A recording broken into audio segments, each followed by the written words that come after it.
Hi, I'm Hugh McFarlane.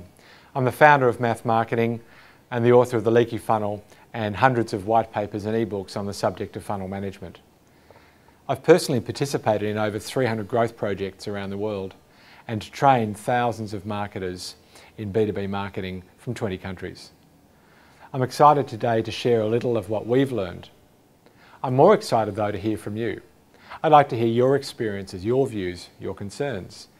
At the end of this video, I'm going to invite you to post your questions and comments in the forum and to discuss those thoughts with your colleagues from around the world. Strategy is a question of focus. Whole of company strategy helps you decide what focus will deliver the greatest profit. Go-to-market strategy helps you determine where you will play and how you'll play when you get there.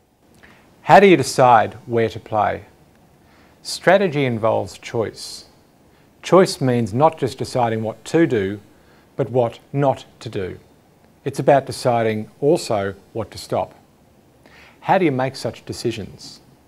One decision-making tool you may already be familiar with. It's the Boston Consulting Group's Growth Share Matrix. And it takes each of the market options that you might be considering and it plots them on a basic graph, which plots growth and share. And it works fairly simply like this. If you have a high growth market that you enjoy low share in, then you have a decision to make. Should I invest to overcome my weaknesses in order to gain high share? If you have high share in a high growth market though, you've already got yourself into that strong position and the strategy is fairly simple. Keep yourself there. The cash should be about neutral. If you have high share in a low growth market, that's what BCG, the Boston Consulting Group, called the cash cow. And the cash cow, as you know, is about taking profit from it. If you've already invested to put yourself into a strong position and the market has now declined, then enjoy your strong position, take profits and fund some of your other investments. That's the cash cow. And the final bucket is relatively simple. If you have a low growth market and you have low share of that low growth market, why would you invest?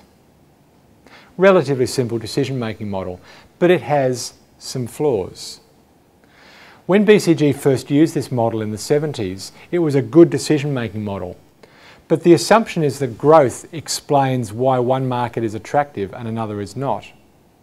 But if a market's growing quickly, do we know how big it is? Do we know how intense the competition is? Do we know how much profit's being enjoyed in that market? There may be other factors that make one market more attractive than another. Equally with share. Certainly strong share is good, but is that enough to explain your strength? Do you have a compelling proposition? Do you have good references? Other factors that might help you determine whether you are strong or whether you're weak. A little after BCG brought out the growth share matrix, the McKinsey company together with GE built what we call the GE McKinsey portfolio analysis tool. And like the BCG growth share matrix, it's a decision-making tool. Which markets do I invest in and which do I disinvest or divest? The difference between the two models is that GE's model basically allows us to look at a whole raft of factors to determine why this market's attractive and this one's not, and why we're in a strong position in this market and not in this market. It's a powerful decision-making tool. Here's 4 practical steps that you can take. Firstly, make a long list of all of the factors that would help you decide why one market's attractive and another is not. Secondly, do the same for strengths. Why would you be strong in one market and weak in another? List the factors. Thirdly, then look at all of the markets that you're considering and assess whether the market is attractive and whether you are strong. Rate the markets that you're considering, debate it amongst the team. If you are already in a strong position in an attractive market, don't spend too much. You've already spent. If you're in a weak position in a very attractive market, think carefully. If you're confident the expenditure will return, make the investment.